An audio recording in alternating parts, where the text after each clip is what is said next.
Hi guys, ഇന്ന് നമുക്കൊരു chicken പക്കാവടയും അതുപോലെ തന്നെ ഒരു സമൂസയുടെ റെസിപ്പി നോക്കിയാലോ. അപ്പോൾ ഫസ്റ്റ് തന്നെ നമുക്ക് ചിക്കൻ പക്കാവട എങ്ങനെ തയ്യാറാക്കണേ നോക്കാം കേട്ടോ. അപ്പോൾ അതിനായിട്ട് കുറച്ച് സവാള, അതുപോലെ തന്നെ കാബേജ്, പിന്നെ ഇഞ്ചി, പച്ചമുളക്, പിന്നെ ഉപ്പും മഞ്ഞളും മുളക് പൊടി ഇട്ട് വേവിച്ച ചിക്കനാണ് കേട്ടോ ഇതിക്ക് ആഡാക്കി കൊടുക്കണേ.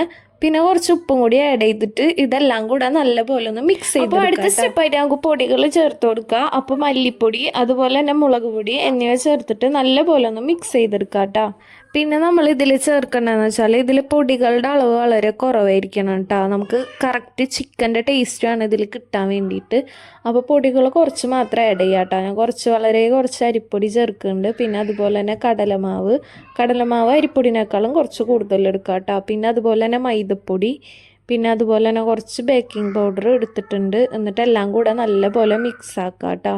കുറച്ച് വെള്ളം കൂടി ആഡ് ചെയ്തിട്ട് നല്ലപോലെ ഒന്ന് മിക്സ് ചെയ്ത് കുറച്ച് നേരം മാവ് നല്ലപോലെ ഒന്ന് സെറ്റായി വന്നതിന് ശേഷം നമുക്ക് ഒരു അരമണിക്കൂറോളം വെക്കാം കേട്ടോ. അരമണിക്കൂർ കഴിഞ്ഞതിന് ശേഷം നമുക്ക് വെളിച്ചെണ്ണയിലൊന്ന് നല്ല ടേസ്റ്റ് ഉണ്ടായിരുന്നു. എനിക്ക് നന്നായി ഇഷ്ടപ്പെട്ടു കേട്ടോ. പിന്നെ ചിക്കൻ നിങ്ങൾ എടുക്കുമ്പോൾ കുറച്ചധികം ക്വാണ്ടിറ്റി എടുക്കുക കേട്ടോ. അപ്പോൾ ചിക്കൻ്റെ ടേസ്റ്റ് വരുമ്പോഴേ കൂടുതൽ ടേസ്റ്റ് ഉണ്ടാവുള്ളൂ.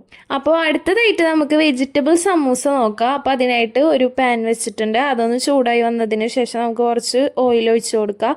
ഓയിലൊന്ന് ചൂടായി വന്നതിന് ശേഷം സവാള, കാബേജ്, ക്യാരറ്റൊക്കെ ഞാനൊരു ബൗളിലായിരുന്നു കേട്ടോ അരിഞ്ഞ് വെച്ചിരുന്നത്. അതുകൊണ്ടാണ് സവാള ഇട്ടപ്പോൾ കുറച്ച് ക്യാരറ്റ് നമുക്കെല്ലാം ഒരുമിച്ചിട്ടിട്ട് ജസ്റ്റ് ഒന്ന് വേവിച്ചെടുക്കാം കേട്ടോ. അപ്പോൾ സവാള ഇട്ടിട്ടുണ്ട്. പിന്നെ അത് കഴിഞ്ഞിട്ട് ക്യാരറ്റ് ഇട്ട് കൊടുക്കുക. അതുപോലെ തന്നെ കാബേജ്, നിങ്ങൾക്ക് ഇഷ്ടമുള്ള വെജിറ്റബിൾസ് ആഡ് ചെയ്യാം കേട്ടോ. പിന്നെ അതുപോലെ ഞാൻ കുറച്ച് ബീൻസ് ആഡ് ചെയ്യുന്നുണ്ട്. പിന്നെ പൊട്ടറ്റോ എല്ലാം കൂടെ നല്ലപോലെ ഒന്ന് മിക്സ് ചെയ്തെടുക്കുക കേട്ടോ. പിന്നെ മെയിനായിട്ട് ശ്രദ്ധിക്കേണ്ടത് നമ്മൾ വെജിറ്റബിൾസ് ഒക്കെ എടുക്കുമ്പോൾ നല്ല ചെറിയതായിട്ട് കട്ട് ചെയ്തെടുക്കുക കേട്ടോ. അപ്പോൾ നമുക്ക് പെട്ടെന്ന് തന്നെ കുക്കായി കിട്ടും. അപ്പോൾ നന്നായി ചെറിയതാക്കി കട്ട് ചെയ്യാൻ വേണ്ടി. അപ്പോൾ എല്ലാ വെജിറ്റബിൾസും നല്ലപോലെ ഒന്ന് മിക്സ് ചെയ്യാം കേട്ടോ. ഇളക്കി നല്ലപോലെ ഒന്ന് മിക്സ് ചെയ്തെടുക്കുക കേട്ടോ. പിന്നെ ഉപ്പും കൂടി ആഡ് ചെയ്ത് കൊടുക്കുക. എന്നിട്ട് നല്ലപോലെ ഒന്ന് മിക്സ് ചെയ്തെടുക്കുക കേട്ടോ. പിന്നെ അതുപോലെ തന്നെ ഇഞ്ചി, പച്ചമുളക്, വെളുത്തുള്ളി എന്നിവ ചതച്ചതും കൂടിയും ചേർത്ത് കൊടുക്കുക കേട്ടോ. പിന്നെ നിങ്ങൾക്ക് മുളക് പൊടി വേണമെങ്കിൽ നിങ്ങൾക്ക് ആഡ് ആക്കി കൊടുക്കാം. പിന്നെ അതുപോലെ തന്നെ കുറച്ച് മഞ്ഞൾപ്പൊടിയും കൂടിയും ആഡ് ചെയ്ത് കൊടുക്കുക കേട്ടോ. എന്നിട്ട് എല്ലാം കൂടെ നല്ലപോലെ ഒന്ന് മിക്സ് ചെയ്തെടുക്കുക കേട്ടോ.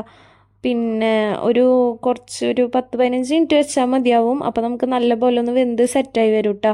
അപ്പോൾ അതേ നമുക്ക് വെജിറ്റബിൾസ് എല്ലാം വെന്ത് നല്ല അടിപൊളി സെറ്റായി വന്നു. അപ്പോൾ ഈ മസാല എല്ലാം നല്ലപോലെ ഒന്ന് ചൂടാറി വന്നതിന് ശേഷം നമുക്ക് സമൂസയുടെ ഷീറ്റിൽ വെച്ചിട്ട് ജസ്റ്റ് ഒന്ന് ഫില്ലാക്കി എടുക്കുക. എന്നിട്ട് എല്ലാം നല്ലപോലെ ഒന്ന് ചൂടാറിയതിന് ശേഷം വേണം കേട്ടോ. എന്നിട്ട് ഫില്ലാക്കി എടുത്തതിന് ശേഷം വെളിച്ചെണ്ണ ഒന്ന് ചൂടായി വന്നതിന് ശേഷം ഫ്രൈ ആക്കി എടുക്കാം കേട്ടോ. അപ്പോൾ നമ്മളെ സമൂസയും തയ്യാറായിട്ടുണ്ട്. അപ്പോൾ എല്ലാവരും ഒന്ന് ട്രൈ ചെയ്ത് നോക്കുക. എന്നിട്ട് ഫീഡ്ബാക്കൊക്കെ ഒന്ന് കമൻറ്റ് ചെയ്യുക കേട്ടോ. പിന്നെ ആദ്യമായിട്ടാണ് എൻ്റെ ചാനൽ കാണുന്നതെന്ന് വെച്ചാൽ സബ്സ്ക്രൈബ് ചെയ്യുക. അതുപോലെ തന്നെ നിങ്ങളെ ഫ്രണ്ട്സിനൊക്കെ ഒന്ന് ജസ്റ്റ് ഷെയർ ചെയ്ത് കൊടുക്കുക കേട്ടോ. അപ്പോൾ ഇത്രയുള്ളൂ. Thanks for watching.